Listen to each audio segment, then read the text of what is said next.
오늘 우리에게 주신 하나님 말씀은 누가복음 13장 31절부터 35절까지 말씀입니다. 한 목소리로 봉독하겠습니다. 곧 그때에 어떤 바리새인들이 나와서 이르되 나가서 여기를 떠나소서 헤롯이 당신을 죽이고자 하나이다.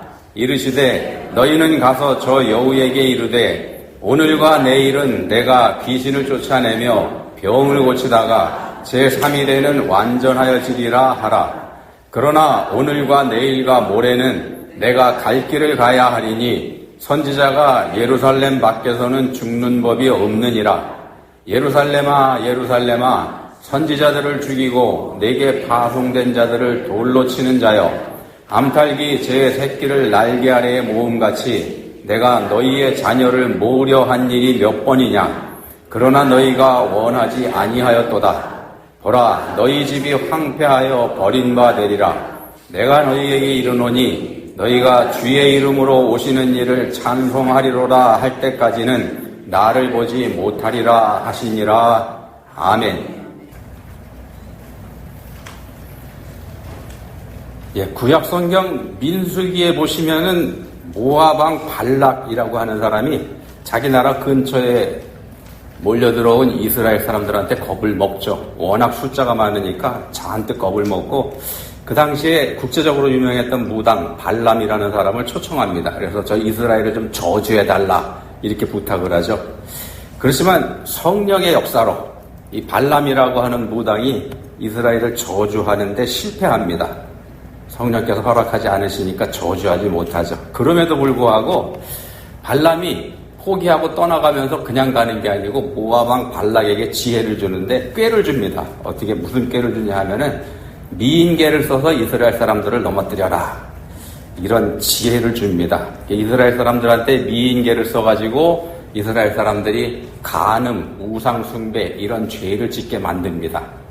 이스라엘 사람들이 이렇게 죄를 짓게 됩니다. 하나님은 그렇게 타락한 이스라엘 사람들 그냥 두지 않으시죠. 하나님의 백성들이기 때문에 내 자식이 타락하는데 그만둘 부모가 없는 것처럼 진노하십니다. 모세에게 명령을 내리십니다. 징계하라.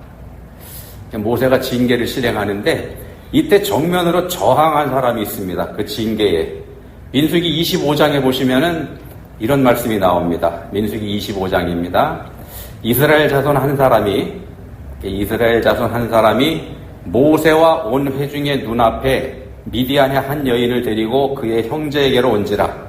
제사장 아론의 손자 엘르아살의 아들 비느하스가 보고 회중 가운데에서 일어나 손에 창을 들고 그 이스라엘 남자를 따라 그의 막사에 들어가 이스라엘 남자와 그 여인의 배를 꿰뚫어서 두 사람을 죽이니 연병이 이스라엘 자손에게서 그쳤더라. 그 연병으로 죽은 자가 24,000명이었더라. 이렇게 말씀을 합니다.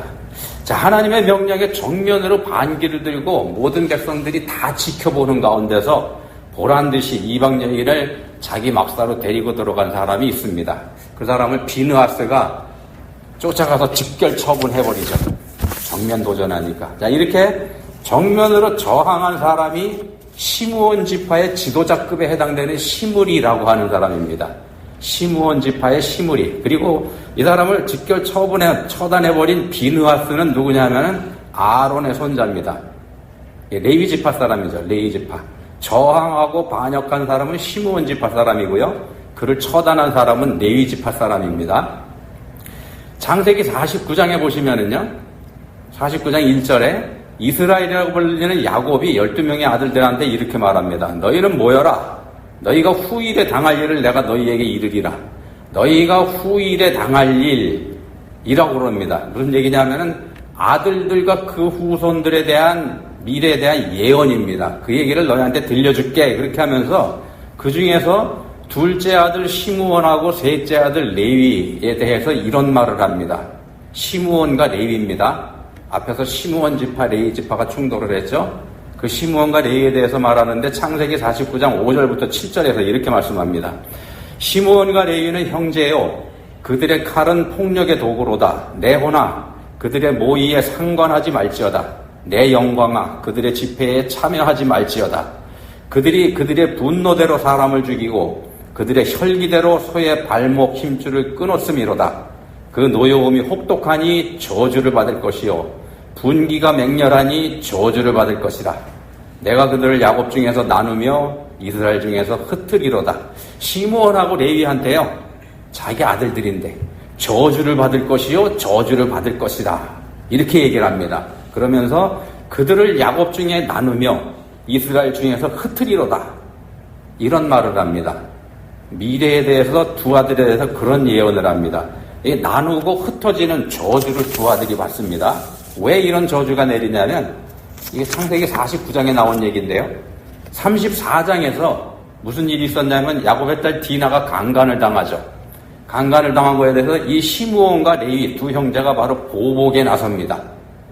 세겜 사람들을 속여가지고 모든 남자들이 할례를 받게 만들고, 이 사람들이 할례를 받고 가장 아파할 때 쳐들어가가지고 온 동네 사람들 다 학살해버리지 않습니까? 사고를 친 겁니다. 이걸 이제 자기들 분대로, 자기들 뜻대로 해버린 그런 겁니다. 사고를 쳐버렸습니다. 유목을 하면서 떠돌이로 그 지역에 들어와 살고 있는 야곱의 입장에서는요, 그곳 주민들에게 보복을 당할 수 있는 대형 사고에 해당이 됩니다. 그러니까 그런 사고가 터지니까 야곱이 겁이 덜컥 난 겁니다. 덜컥 났죠. 그리고 정신이 번쩍 듭니다. 정신이 번쩍 들어가지고 이렇게 얘기합니다. 우리가 일어나 베델로 올라가자. 그 유명한 베델로 올라가자는 말씀이 여기서 나옵니다. 그래서 정신을 차리고 다시 하나님께 의지해서 이 위기를 벗어나는 그런 장면이 34장에 나왔습니다. 그렇지만은요, 그때의 충격이 야곱에게 얼마나 컸었는지 이미 49장에 오면은 수십 년이 지난 그런 일인데, 그때까지도 이 야곱의 내리에게 콱 박혀 있는 겁니다. 그러면서 뭐라고 얘기하냐? 내 호나 그들의 모의에 상관하지 말지어다. 우리 아들들이 지은 저지른 그 죄, 자기들 멋대로 해버린 그건 다하고 상관없다, 이렇게 선언을 해버리는 겁니다. 그러면서 저주를 하죠. 자, 근데 똑같은 저주를 두 형제가 같이 받았습니다. 똑같은 저주를 받은 두 형제의 운명이 극명하게 갈렸다는 걸 성경이 증명해 줍니다. 레위 지파는요, 이스라엘 형제들 중에서 흩어져 살게 됩니다. 자기 땅을 받지 못하고 12지파 가운데 흩어져 살게 되죠. 그렇긴 하지만 그 흩어짐을 거룩한 직분을 감당하는 것으로 승화시킵니다. 이 사람들은요, 제사장 직분을 감당하게 됐고요, 레위인으로서 이스라엘 사람들 사이에 흩어져 가면서 이 사람들의 종교 생활을 지도하는 그런 역할을 감당합니다. 그러니까 거룩한 직분을 감당한 거룩한 지파로 거듭난 게 레위 지파죠. 이에 비해서 시므온 지파는 어떻게 되냐면요, 애굽에서 나왔을 때 첫 번째 인구 조사를 할 때 이 시므온 지파의 장정의 숫자가 몇 명이었냐면은 59,300명입니다. 세 번째로 많은 지파 중 숫자입니다. 12지파 중에 탑3에 들어갔었죠. 근데 광야 생활이 끝날 무렵에 인구조사 다시 하지 않습니까? 두 번째 인구조사에 이 사람들의 숫자가 어떻게 되는가 하면은 22,200명이 됩니다. 59,300명이 22,200명으로 줄어듭니다. 거의 3분의 1로 줄어들어 버린 겁니다. 꼴찌입니다. 꼴찌. 탑3에서. 불과 40년도 안 지났을 때.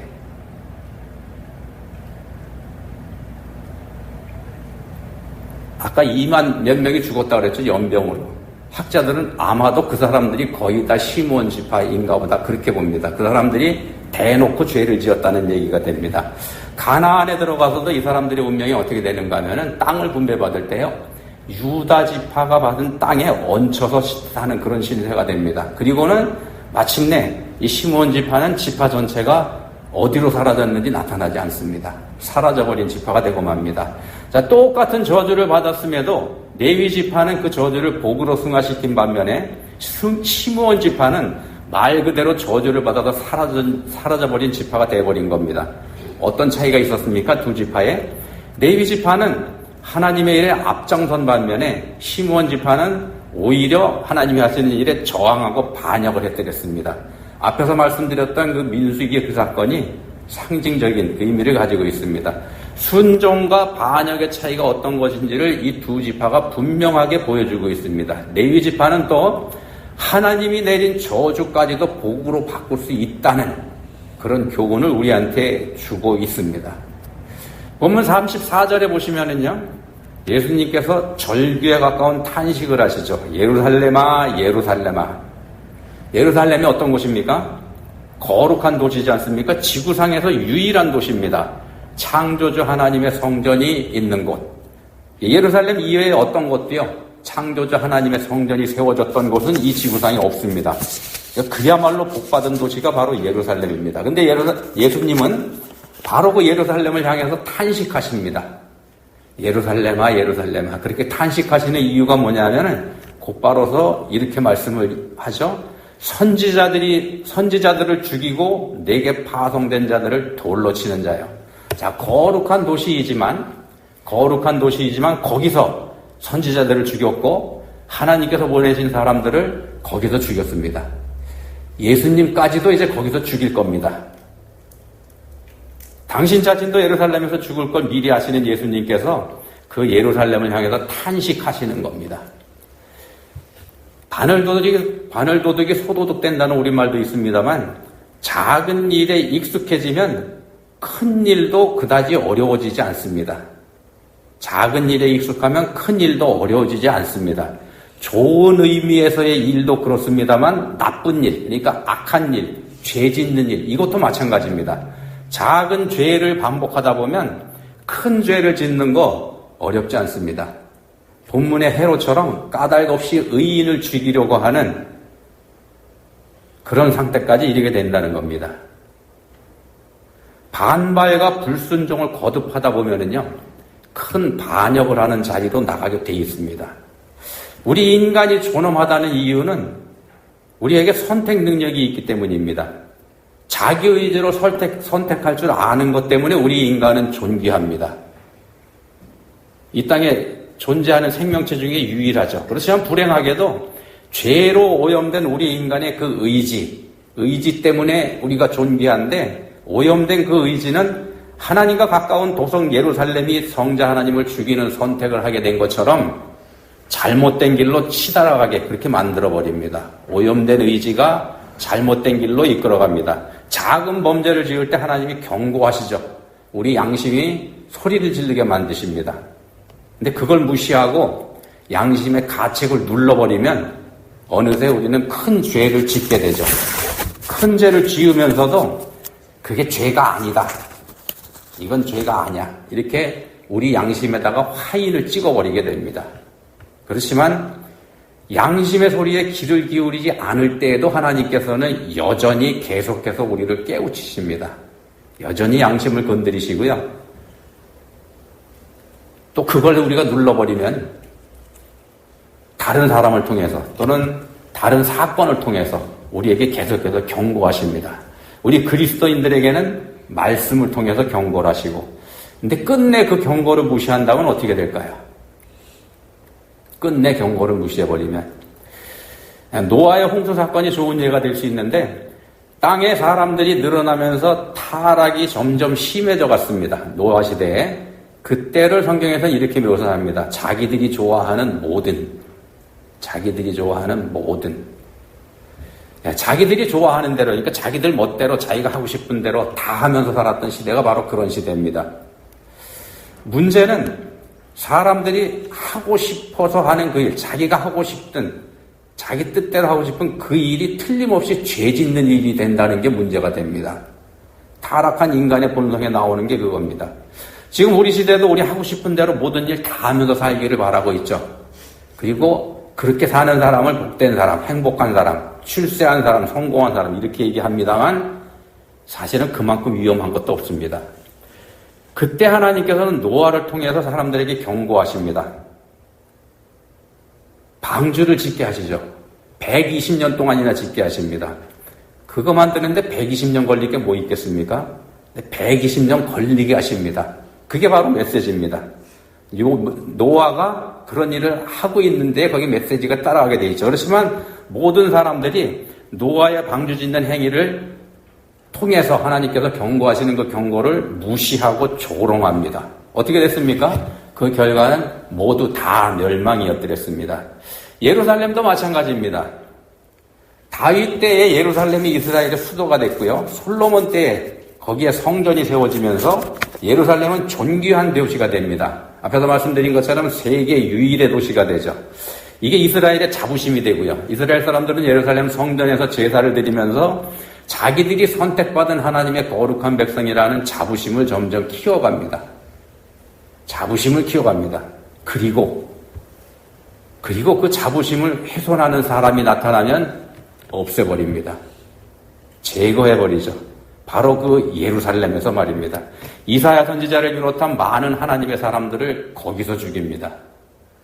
자기들을 위해서 하나님이 용서하실 수 없는 만행을 바로 거기서 저지릅니다.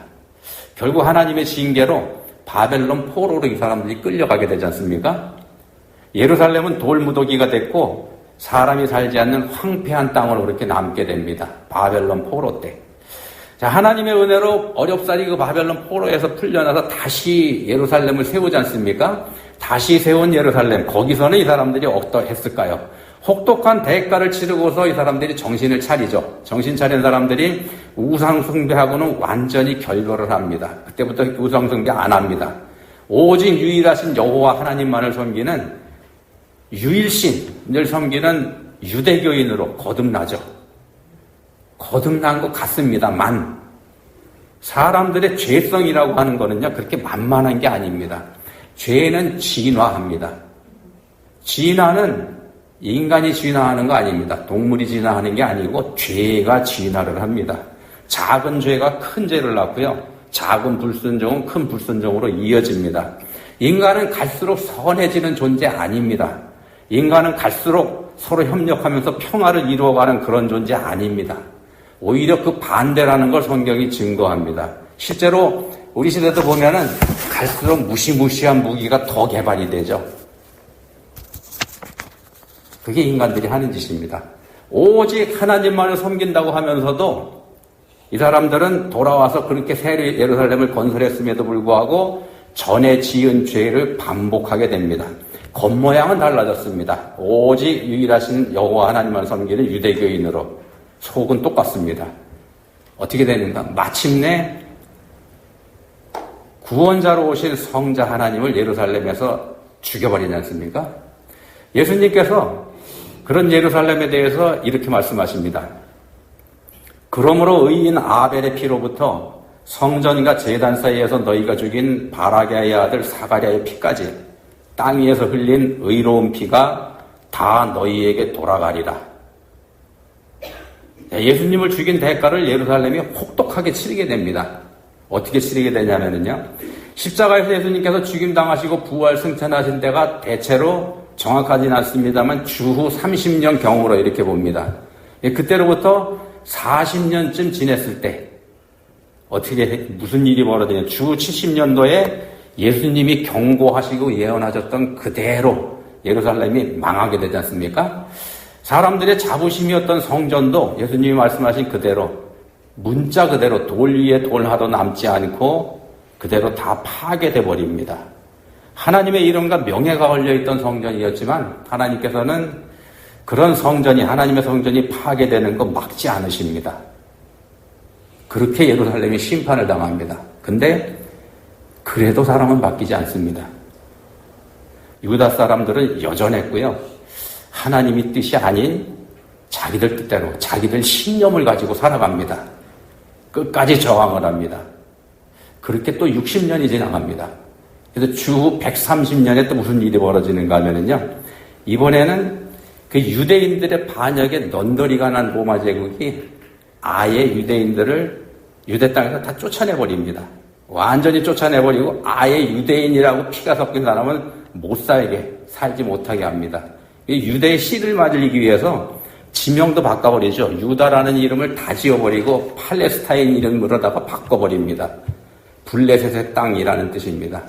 성경에서 이스라엘 사람들을 계속해서 괴롭히는 블레셋의 땅으로 바꿔버리고 그 이름이 지금까지 온 겁니다. 자, 이스라엘은 자기들 땅에서 쫓겨나서 1800년 넘게 세상을 떠돌다가 그렇게 되지 않습니까? 성자 하나님을 죽인 죄, 그리고도 회개하지 않는 죄, 그에 대한 대가를 이렇게 혹독하게 치른 겁니다. 하나님 말씀보다 자기 생각, 자기 신념, 자기 뜻을 앞세우는 사람들에 대한 징계가 이처럼 무시무시합니다. 하나님 그런 분입니다. 그렇다면 하나님은 그렇게 징계만한 무시무시한 무서운 하나님인가? 그렇지 않죠. 그렇지 않습니다. 하나님의 저주에는 반드시 하나님의 복이 함께 포함됩니다. 저주를 하신다 할지라도 그 안에 복을 함께 감추어둡니다. 앞에서 말씀드렸던 레위 지파와 시므온 지파가 똑같은 저주를 받았는데 차이가 났지 않습니까? 바로 그게 증거가 됩니다. 본문 35절에서도 말씀합니다. 보라, 너희 집이 황폐하여 버림받으리라. 저주죠. 버림받으리라. 내가 너희에게 이르노니 너희가 주의 이름으로 오시는 이를 찬송하리로다 할 때까지는 나를 보지 못하리라. 너희 집이 황폐하여 버림받을 것이라는 경고와 저주가 선포되고 있습니다만 그와 동시에 너희가 주의 이름으로 오시는 이를 찬송하리로다 할 때까지 라고 하는 여지도 함께 주시는 게 하나님의 은혜입니다. 찬송하는 자에게는 은혜를 베푸신다 이런 말씀입니다. 자, 하나님은 믿는 자를 구원하고 믿는 자에게 은혜를 베풀어 주십니다. 자신이 죄인이라는 사실을 믿는 자, 또 자신의 그 죄는 스스로 해결할 수 없을 만큼 어마어마하게 큰 죄라는 걸 믿는 자, 또 그 죄를 해결할 수 있는 분은 오직 예수 그리스도 한 분뿐이라는 걸 믿는 자, 그런 자입니다. 그런 믿는 자를 저주에서 건져내서 복으로 이끄십니다. 지옥에서 건져내서 천국으로 이끄십니다. 하나님이 그렇게 하십니다. 자, 본문에서 예루살렘을 수식하는 단어는 죽음입니다. 본문에서 예루살렘을 수식하는 단어는 죽음입니다. 31절에도 그렇고요. 33절 그리고 34절에서도 죽인다는 단어가 반복이 돼서 나옵니다. 돌로 친다는 단어도 똑같은 뜻이죠. 자, 근데 그런 죽음의 도시 예루살렘을 예수님은 어떻게 대하시는가? 아내로 삼으시겠다 그럽니다. 본문에서는 죽음의 도시에 대해서 예루살렘아 예루살렘아 탄식하시면서 그럼에도 불구하고 예루살렘을 아내로 삼으십니다. 예수님께서. 어떻게 그러실 수 있나? 죽음의 도시가 생명의 구주인 예수님으로 인해서 다시 태어나게 될 겁니다. 믿는 자들을 위해서 그렇게 만드시겠다는 겁니다. 성경의 끝부분에 가서 보시면은요, 요한계시록 21장, 거기 가면은 이런 말씀을 합니다. 7 대접을 가지고 마지막 7 재앙을 담은 7 천사 중 하나가 나와서 내게 말하여 이르되, 이리 오라. 내가 신부 곧 어린 양의 아내를 내게 보이리라 하고 성령으로 나를 데리고 크고 높은 산으로 올라가 하나님께로부터 하늘에서 내려오는 거룩한 성 예루살렘을 보이니 하나님의 영광이 있어 그 성의 빛이 지극히 귀한 보석 같고 벽옥과 수정같이 맑더라. 천사가 말합니다. 신부 곧 어린 양의 아내를 너한테 보여줄게. 어린 양의 아내 신부를 보여줄게. 그리고 하늘에서 내려오는 거룩한 성 새 예루살렘 성을 보여줍니다. 신부가 예루살렘입니다. 어린 양의 아내가 누구죠? 그리스도인이지 않습니까? 바로 여러분들이 어린 양의 아내입니다. 장차 예수님과 더불어 혼인잔치 할 분들이죠. 자, 그리스도인이 아름다운 보석으로 치장하고서 하늘에서 내려옵니다. 그게 새 예루살렘 성입니다. 땅에서 올라가는 거 아니고요. 하늘에서 내려옵니다. 우리가 아니라 하나님이 하신다는 겁니다. 땅에 사는 우리는 죽어야 되고 하나님이 새 생명을 주어서 다시 창조하신 그리스도인을 하늘에서 내려보내시는 겁니다. 땅에 있는 예루살렘은 저주받아 없어질 겁니다. 죽어야 되는 겁니다. 그리고 새롭게 지음받아 새 생명을 얻은 새 예루살렘 성, 거듭난 그리스도인이 하나님으로부터 나오는 겁니다. 하나님이 다시 창조하시는 겁니다. 다시 태어나는 것, 거듭나는 것. 땅에 사는 동안 우리의 삶에는 환난과 고난과 죽음이 있습니다. 자기 죄 때문에 거기서 벗어나지 못하는 게 우리들의 현실입니다. 그렇지만 그런 우리가 믿음으로 예수님 바라볼 때, 기쁨으로 우리 예수님을 찬송할 때 우리한테 새 생명이 주어지는 겁니다. 예수님 믿을 때 그렇게 됩니다. 믿음이 조건입니다. 믿음이 조건입니다. 자, 그렇다고 해서 그 믿음이라고 하는 게 엄청나게 커야 되는 그런 거 아닙니다. 아주 작은 믿음, 눈곱만한 믿음이라도 괜찮습니다.